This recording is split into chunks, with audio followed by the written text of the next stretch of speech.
Hi అండి, నమస్తే. Welcome back to Pulavanya kitchen. నేను మీ లావణ్య అండి. ఈరోజు స్పెషల్ రెసిపీతో నేను ముందుకు వచ్చానండి. ఏంటి ఆ స్పెషల్ అనుకుంటున్నారా? పాలకూర ఎగ్ బుజీ. పాలకూర ఎగ్ బుజీ చాలా టేస్ట్గా ఉంటుందండి. ఒక్కసారి మీరు మీ ఇంట్లో ట్రై చేయండి. ఇది చాలా హెల్దీ ఫుడ్ అండి. అంతకు మించి టేస్ట్ ఉంటుంది.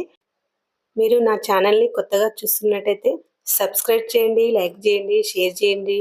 ప్లీజ్ ఫ్రెండ్స్, సపోర్ట్ చేయండి. పాలకూర ఎగ్ బుజీ ఎలా చేయాలో ఇప్పుడు చూద్దామండి.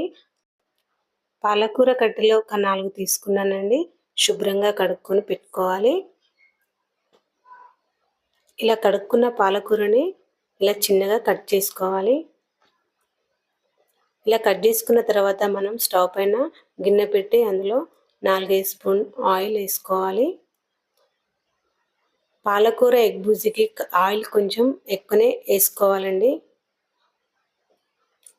ఇలా ఆయిల్ వేడిన తర్వాత ఒక స్పూన్ జీలకర్ర, ఒక స్పూన్ ఆవాలు వేసుకొని ఫ్రై చేసుకోవాలి. పెద్ద సైజు ఆనియన్స్ 2 తీసుకొని ఇలా చిన్నగా కట్ చేసుకున్నానండి. ఇలా ఫ్రై చేసుకోవాలి. గోల్డెన్ కలర్ వచ్చేంత వరకు ఫ్రై చేసుకోవాలండి. మరీ మాడనివ్వకూడదు. ఇలా ఫ్రై చేసుకున్న తర్వాత 1/2 టీ స్పూన్ పసుపు వేసుకోండి.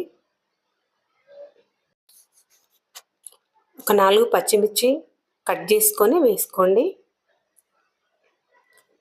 ఇలా వేసుకున్న పచ్చిమిర్చిని బాగా ఫ్రై చేసుకోండి.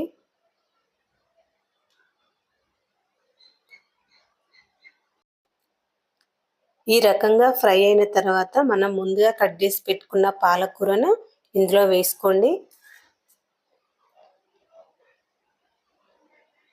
పాలకూరని ఇందులో వేసుకున్న తర్వాత ఇలా బాగా ఫ్రై చేసుకోవాలి.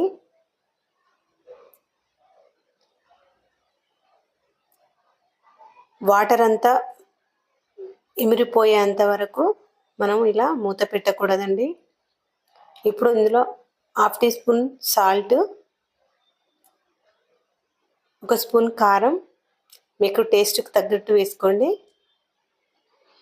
ఇలా ఆయిల్ అంతా సపరేట్ అయిన తర్వాత మనం ఒక 4 ఎగ్స్ తీసుకున్నానండి నేను.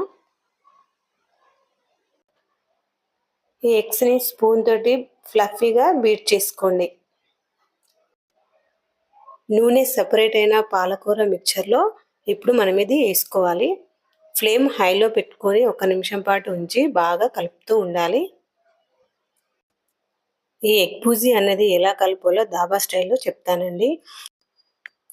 మనం ఇది ఇలా కంటిన్యూగా కలుపుతూ ఉంటే మటన్ కీమా టైప్ వస్తుందండి. అదే విధంగా ఇది కలుపుతూ ఉండాలి.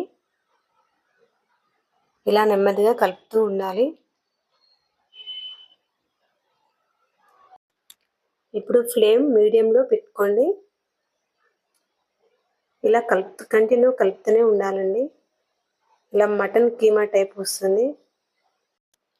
ఒక స్పూన్ ధనియాల పౌడర్ తీసుకోవాలండి. అది వేయించుకొని పెట్టుకోవాలి. చాలా టేస్ట్గా ఉంటుంది ఆ పౌడర్ అయితే. నేను అదే తీసుకున్నానండి, 1 స్పూను. ఇలా వేసుకొని ఒకసారి కలుపుకొని పెట్టుకోండి. చూడండి, పాలకూర ఎగ్ బుజీ రెడీ అయిపోయిందండి. మీరు కూడా మీ ఇంట్లో తప్పకుండా ఈ రెసిపీని ట్రై చేయండి. చాలా టేస్ట్గా ఉంటుందండి. చాలా హెల్దీ ఫుడ్ అండి. తప్పకుండా ఈ రెసిపీని మీరు ట్రై చేస్తారని నేను అనుకుంటున్నానండి. మీకు నచ్చినట్లయితే కామెంట్ చేయండి, షేర్ చేయండి. ప్లీజ్ ఫ్రెండ్స్, సపోర్ట్ చేయండి.